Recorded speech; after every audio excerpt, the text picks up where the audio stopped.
sirviendo a su comunidad. Este programa llega a ustedes por cortesía de Corona Law Firm.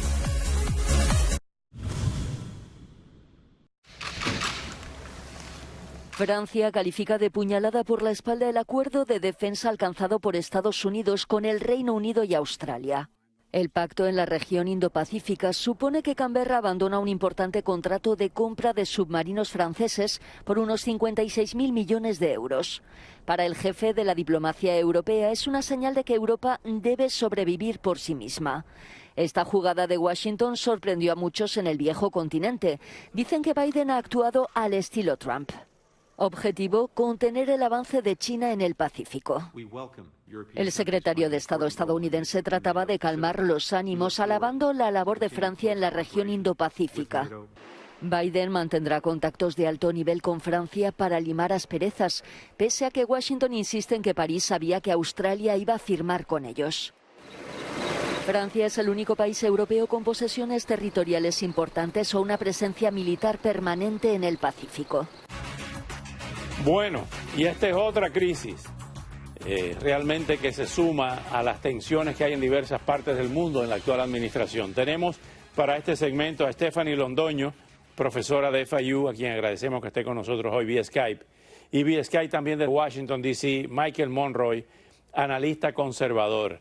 Michael, ¿cómo ven ustedes esta situación inédita del retiro llamado a consultas tanto del embajador de Francia en Estados Unidos como el embajador de Francia en Australia, ante este hecho que enajena a uno de nuestros más importantes aliados en este momento, que es Francia? Sí, bueno, al parecer han pasado un mal par de semanas para la administración de Biden, ¿no? Con ese pacto con Australia y el Reino Unido. Después de la crisis de Afganistán, parece que hay otra crisis ahora en las relaciones entre Estados Unidos y Francia y va a ser bien interesante ver cómo va a responder la administración Biden con lo que está pasando ahorita en Francia, porque bueno, Francia siempre ha sido un aliado bien importante para los Estados Unidos y vamos a ver cómo van a responder en estos días. Stephanie, ¿debió el presidente Biden, o el presidente Biden no lo vamos a personalizar, el tema de la administración, de contar un poco más con los aliados europeos, en este caso del Pacífico Sur, dada la presencia histórica de Francia, no tan solo en Vietnam, en el antiguo Vietnam, sino también en toda esa área, en la Polinesia? ¿Debió contarse con Francia? Y máxime si se sabía que había un contrato ya por establecerse por 56.000 millones de dólares de equipo militar nuclear para venderlo a Australia por parte de Francia. Bueno, yo creo que aquí hay una falla gigante por ambos lados. Por una parte, como bien están diciendo y comparando a Biden como a Trump, también hay que tener en cuenta que vivimos en una época capitalista en donde el negocio se ha vuelto la prioridad.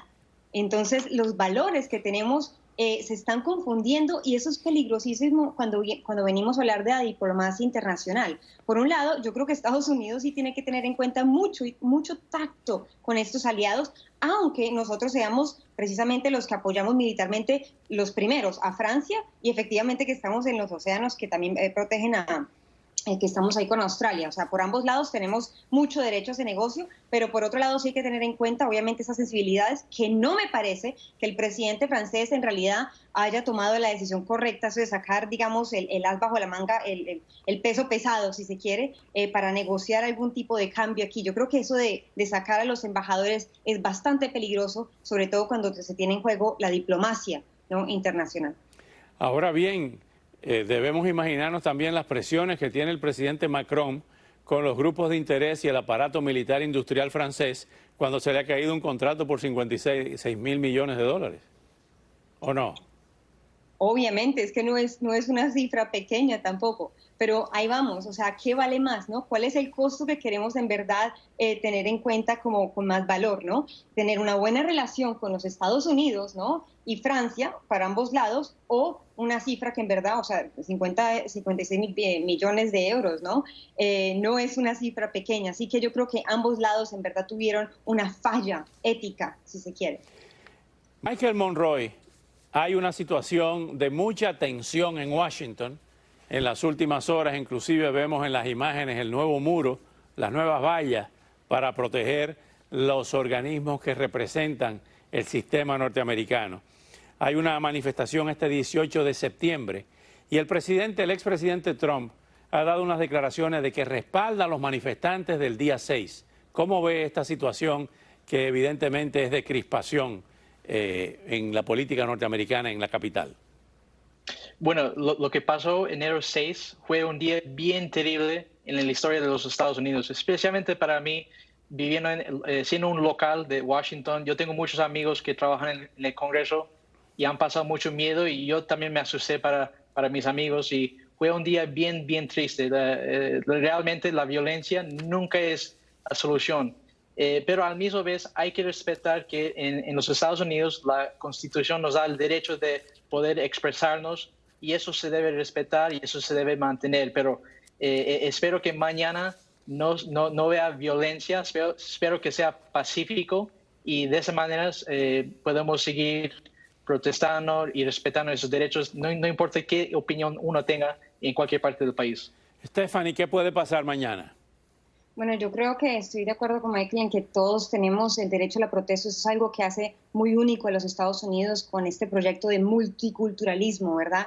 Ahora, lo que sí es bien particular con este tipo de protesta es que en Estados Unidos nunca ha sido común históricamente esta cuestión de la política de la personalidad, el culto a la personalidad. Eso no ha sido cuestión de Estados Unidos. Lo vemos en Putin en Rusia, Castro en Cuba, obviamente el chavismo, pero eso en Estados Unidos es bastante extraño. Así que por eso estas protestas tienen un sabor y, digamos, una capa extra que nos ponen bastante nerviosos porque no tenemos mucho precedente al tanto. Así que creo que está bien que nos aseguremos y mantengamos el derecho a la protesta al mismo tiempo. Otro tema, hay 12.500 personas.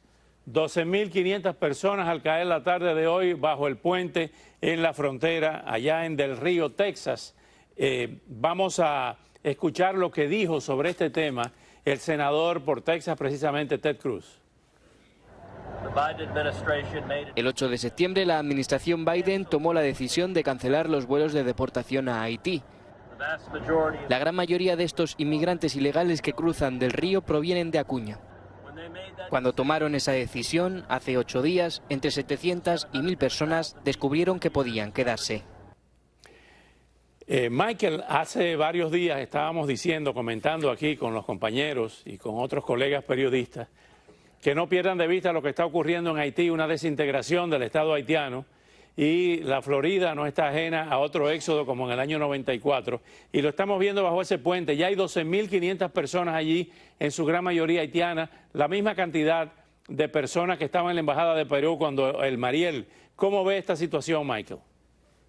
Bueno, esto es una crisis, pero la realidad es que esta crisis en la frontera ya ha existido ya meses, años, especialmente con la llegada de los menores sin sus papás. Hay bastante inmigrantes llegando a la frontera y no hay suficientes personas, oficiales de auxilio, jueces, para poder procesar los casos. Entonces, hay una crisis. Y al mismo vez, yo he visto que en Washington, en el Senado y en la Baja Cámara, han propuesto proyectos de leyes para poder traer una solución para lo que está pasando en la frontera.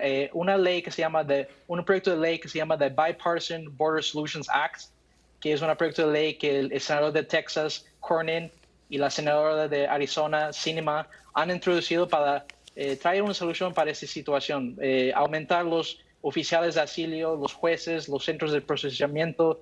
Es una manera de poder responder a lo que está pasando, pero a lo largo plazo han pasado ya 30 años desde que se han reformado las leyes de inmigración, y por esas fallas del sistema de inmigración en lo actual estamos viendo estos tipos de crisis, y se tiene que resolver ahora.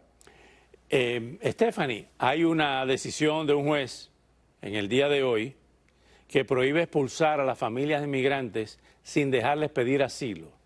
El presidente Trump, el expresidente Trump, pues había puesto en marcha una medida alegando amenaza a la salud pública, que esperaran al otro lado de la frontera su solicitud de asilo, su decisión.